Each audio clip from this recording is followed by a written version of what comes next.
Hey everybody, welcome back to Bits and Borders. We're coming to you live from the Bitso Stablecoin Conference in Mexico City. I'm your host, Aaron Stanley, and I'm joined today by Guillermo Goncalvez, who's the CEO of El Dorado. Guillermo, thanks for coming on the show. Thanks for the invite. It's exciting being here again. Amazing. And so we had you on the show probably about a year and a half ago when you guys were just starting to pick up some real traction in Latin America. And I know you have some news to announce today as a nice kind of follow-up to that conversation. So maybe kind of take a moment to reintroduce yourself and your project and maybe tell us what's this news. Absolutely. My name is Guillermo. I'm originally from Venezuela. I've been working in the crypto space for over 13 years now. It sounds like an eternity for those who have just arrived to the space. Started mining Bitcoins back in 2013, became obsessed with localbitcoins.com. And then with the rise of stablecoins, that led me to co-found El Dorado. In the early days, 2021, when we launched the app, El Dorado was a peer-to-peer USDT marketplace. We launched it in 3 Latin countries, in Venezuela, Colombia, and Argentina. And eventually we started adding more stablecoin-powered financial products and services like a Visa card, more recently QR payments out of 5 Latin countries, virtual dollar accounts, investments, savings, and so on. Today I'm extremely excited to share that we have announced a $9 million Series A round led by Paradigm with Coinbase Ventures participating.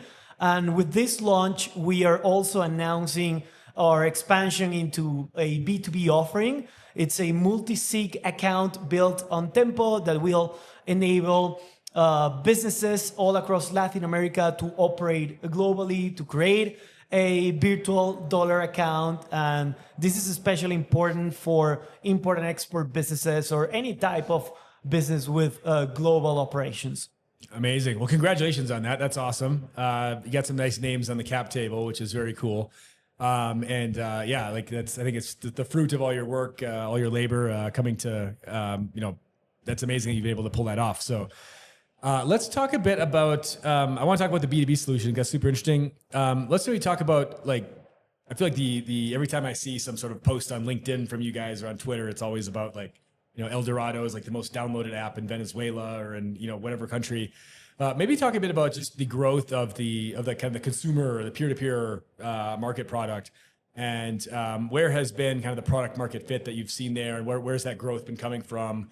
Maybe just give us some color on how that's progressed over the last 18 months. Of course. So with the peer-to-peer product, we spent probably 3 years just building the foundation for creating liquidity all across Latin America. Now, if you go into El Dorado, if you want to move money from Mercado Pago in Argentina to Pix in Brazil to QR in Bolivia, there's a route for you to do that. And for that, we had to leverage market makers, and we had to provide incentives, and that took some time. Yeah. But now we have built a layer on top of that. So if you want to move money directly from Colombian pesos into Bolivian bolivianos, now you can do so without even knowing that there's stablecoin peer-to-peer liquidity behind the scenes.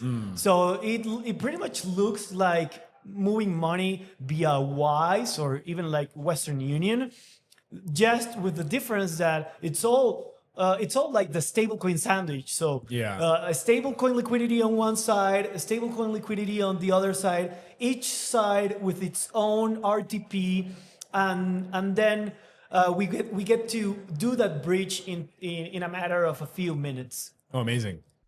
SumSub is a full-cycle compliance and verification solution that lets you manage all of your identity operations under one configurable platform. Its recent State of the Crypto Industry report explores how digital asset companies are balancing fraud prevention, regulatory pressure, and user experience as they scale in 2026. The report explores how these firms are prioritizing verification accuracy over speed in onboarding users, and how targeted, automated, and AI-driven attacks are changing the risk environment for companies in the sector. I encourage you to check out the full report, which is linked in the show notes for this episode. And then I remember when you were first launching this product, the intended audience or intended user base was really kind of like the Venezuelan diaspora, right? Of folks who are kind of spread out all over the continent or the Latin America, the hemisphere, and really just providing an easy way for these folks to either like send money back home or transact with each other or whatever it might be. But it seems like the user base has grown probably much bigger than just that particular community. So maybe give us some color on like who's using this product, like who are some of the power users, and where are you seeing the growth coming from? Absolutely. So what we've seen with most cross-border payment apps is that most of the remittance flows are coming from the US into Latin America. And even though we cover that corridor, the biggest growth story we've seen has been in some underserved markets or some internal corridors within LATAM.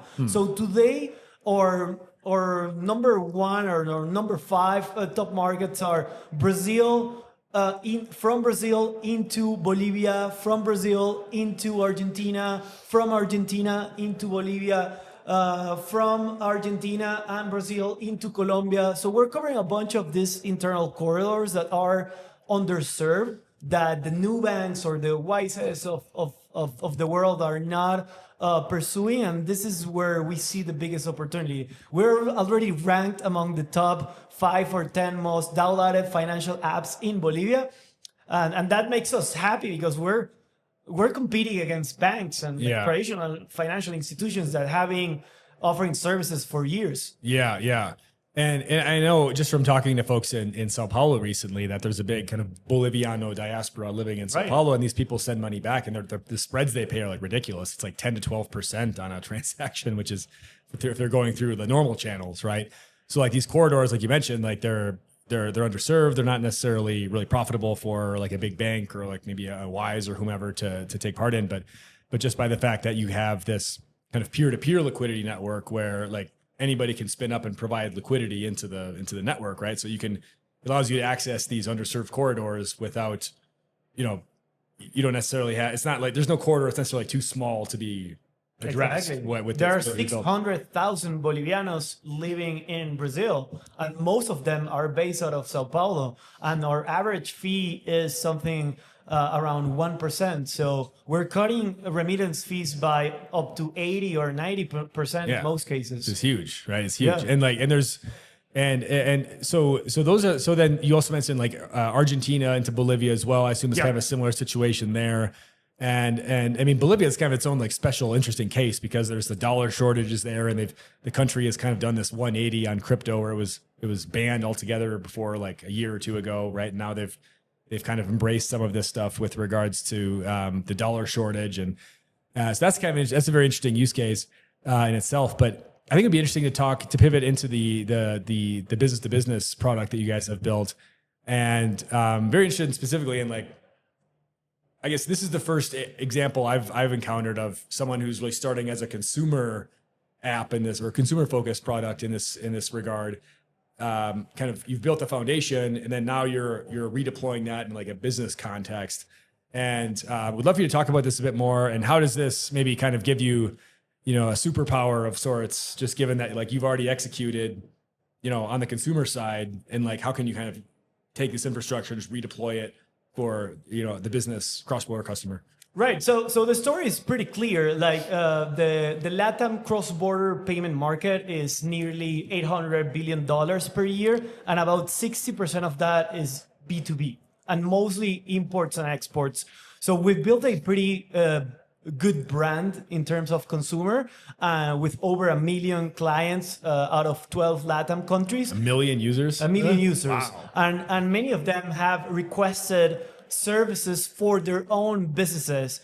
And I think that's similar to Bitso Business, who started as a consumer app. Yeah, that's a good point. Yeah. They realized that the opportunity for serving businesses is even big or even bigger. So that's what got us excited early, and then just simply talking to business owners. Like I've been in Bolivia and Paraguay like 3 times this year already, and the situation there is that the few banks that offer SWIFT transfers and international transfers are not interested in the small and medium players. they offer services for a handful of corporate clients, but for the medium-sized importer, there's almost no one to serve them or to provide services to these customers. And in the cases that they receive services, the banks end up charging up to 5% for a SWIFT transfer. Wow. We're cutting those fees again to 80 bips. So we're cutting fees up to 80% and with a much better end-to-end product. Yeah.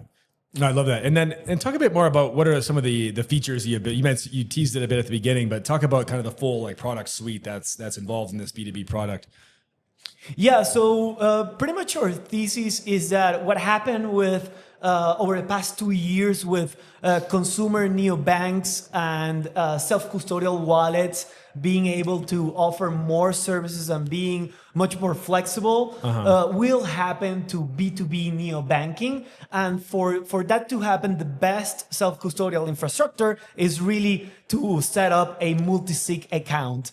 So the idea behind this launch is that you can have a full self-custodial multi-sig setup, but with the feel and look of a traditional fintech application. And we're adding a bunch of other tools like being able to receive SWIFT and wire transfers with a virtual dollar account. You can also have local payments and payouts in a bunch of countries all over the world. And very soon you'll also be able to issue your own virtual credit and debit cards. So those are things that are coming down the road. And the fact that we are building on Tempo, it's also pretty exciting because it enables us to leverage all the agentic tooling stack that Tempo has been building over the past year. So that will probably still take a few more months, but I'm sure that we'll start seeing a bunch of flows being quite automated thanks to this stack. Interesting. So is that one of the reasons you chose to build on Tempo? Yeah. Was because right. of the kind of how advanced they've gotten on the agentic tooling front? Absolutely right. And having a partner like Tempo, like a dedicated payment blockchain with all the experience behind the Stripe team and the Paradigm team, I think it's extremely valuable for a company like ours. That's super interesting. And then, so you mentioned, I can't remember if you mentioned this before we started recording or after, but we have about like 200 business clients kind of teed up, folks that are either already using the product or have, expressed interest in using the product. And I guess my question is, we've been talking, you come to an event like this and it's like everybody's doing cross-border stablecoin payments in like some form or another, right? And but I feel like you guys are maybe a bit differentiated just because you've had all this success on the consumer side, building kind of like a heterodox, it's not like the typical playbook, right? Like, well, I'm going to build a neobank and I'm going to, distribute stablecoins to people or whatever. But like you guys built a whole kind of liquidity network in the region. Yeah. And now you're applying that to the business side of things. And how would you kind of describe your competitive advantage or like your niche in this market of, at least from what appears from my vantage point, like it seems like maybe the cross-border stablecoin world in LATAM's getting more kind of saturated and competitive, but like, how do you see like your product kind of, standing out here or finding an edge over some of the others? Great. I feel we have like 3 or 4 edges from everyone else in the space. So the first one is our go-to-market strategies. We've built a great capacity in terms of go-to-market. We have one of the greatest like TikTok accounts of every like crypto company out of LATAM. Nice. We do a bunch of like TikTok and we have a super young marketing team. They're fantastic at like finding niches and trends. And it's pretty cost effective. And we're also applying that to B2B. Okay. Secondly, we've become pretty sophisticated at handling local compliance. Like it's not trivial, but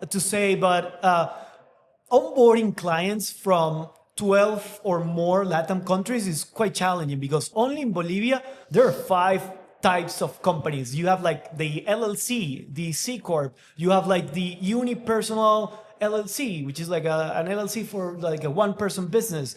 So some of the providers that we've spoken before don't even know how to like properly onboard some of these clients. So Right. having this know-how in terms of onboarding these businesses, it's a pretty compelling advantage. And thirdly, as you mentioned, we've built this vast network of liquidity providers everywhere. At El Dorado, we have integrated over 70 local payment methods all over Latin America. So we are leveraging the consumer liquidity network to also offer payings and payouts all over the region. So that's pretty interesting. And finally, the fact that we are natively self-custodial, thanks to our multi-sig technology, it's almost like a regulatory arbitrage, because it enables us to operate in so many more countries than if we would only offer or like custodial services in one or two countries.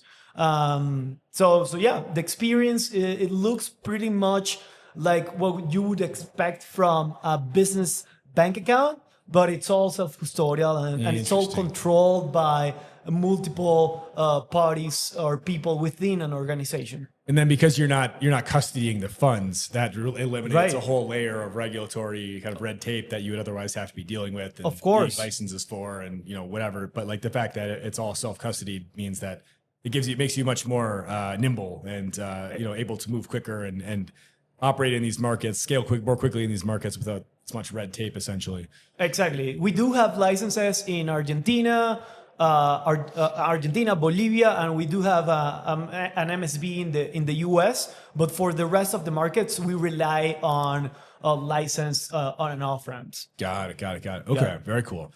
And then I wanted to ask also, you're from Venezuela, Yeah. and there's been a lot of interesting things happening in Venezuela this year, to put it mildly. And I've been seeing just a lot of interest in Venezuela from foreign investors, from folks from the United States, and it's really kind of the first time in maybe 30 years that the country's kind of been like open for business, if we can put it that way. And I'm very interested to hear your perspective as somebody who's kind of part of this Venezuelan diaspora, who's been building solutions for the Venezuelan diaspora.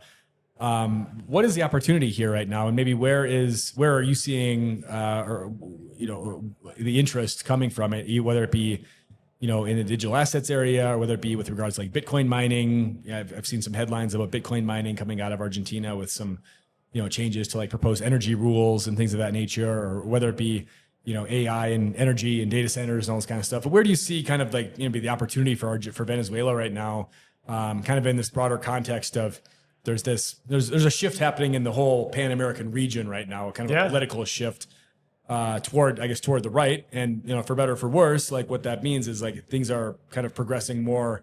There's going to be more opportunities for business, I guess, and innovation and adoption of these new types of technologies. So be very curious to hear your thoughts on that, your reaction to just how Venezuela might be opening up here. Yeah, that's an interesting question. And actually, I'm writing a blog post about how this pro-market, like regional shift is sparking a new wave of investment and innovation across the region that I think will turn out to be finally Latin America's like golden age is finally coming. But specifically about Venezuelan, I think that I'm as surprised as you in terms of how fast we went from being completely uninvestable to being one of the most attractive countries for foreign investors, and mostly US-based investors to look at. I've spoken with multiple investors, and they are interested in the energy space in Venezuela, obviously with the vast amount of oil and natural resources. That's an opportunity that everybody's seeking. But also in the financial sector. I mean, remember that Venezuela has been almost isolated from the international financial world for the past 15 or 20 years or so. So I think that there's a massive opportunity for businesses, banks, financial institutions who want to reconnect Venezuela with international rails. And I mean, we've seen that already happening with a few startups on the ground, like Like a friend of mine, is the founder of Cachea, is one of the biggest buy now pay later solutions in the region, and the biggest by far in Venezuela, and it's already bigger than any local banks like credit capacity. So I think that we are seeing the ground is placed such as we will see a leapfrog directly from startups and potentially from stablecoin companies who will become the next neobanks of Venezuela and the region. So I'm very excited about what's happening in Venezuela. It will take some time. We haven't seen the political transition that we all hope for, but that will come eventually. Yeah. And I think in the context of Venezuela, what I find most interesting is that like 30 years ago, Venezuela was the most prosperous country like in the region, right? Yeah. It was both in terms of wealth, in terms of all the socioeconomic indicators and whatnot. It was kind of far and away like the best country, right? And then unfortunately there was a lot of negative progress there. And it'll be interesting very interesting to see like, okay, you know, if the conditions do improve, like how quickly can a turnaround happen here? Because there is, like you said, it's going to take time, but you know, it's also like very fertile ground for like, there's a lot of natural wealth. Like there's very industrious people. There's a whole diaspora of people who are like very motivated to like, you know, a bunch of human capital. Like Yeah. even at this event, you have like a bunch of Venezuelan founders and operators almost in every single major company. Yeah, it's like there's a lot of very like high agency people that are very passionate about they've been gone from the country for 20 years or whatever, but they're like they have the chance to help out, like they're going to jump in, right? So it'll be very interesting to see how that progresses. But anyway, well, Guillermo, we're about out of time here, but really appreciate you coming on. Would love for you to just maybe share some final thoughts on, any other reflections you have, or maybe what we should be expecting to see in the next 6 months as we close out the second half of the year. But yeah, I'll get the floor is yours. Awesome. Thank you so much for the invite. I guess I'll finish by saying that we're living in a super interesting time for Latin America. I'm extremely proud to be able to bring capital into the region from some of the most prestigious funds in crypto, and I guess that the story like a few months from now, for every single like individual or business who wants to operate globally will be different, and that's kind of the vision that we have for El Dorado. Like I don't buy the traditional route of like 5 years of college, 3 years of master's degree, 2-year internship. Like the newer generations are much more different than that. Like people want to start their own businesses. They want to create content. They want to like operate internationally. They want to work like they want to live in Latin, but they want to work for companies in the US. And I feel like that's kind of the Latin American dream. Like be able to live and have your expenses in your local currency, but be able to earn in US dollars. Yeah, absolutely. That's definitely the it's definitely the Latin American dream, right?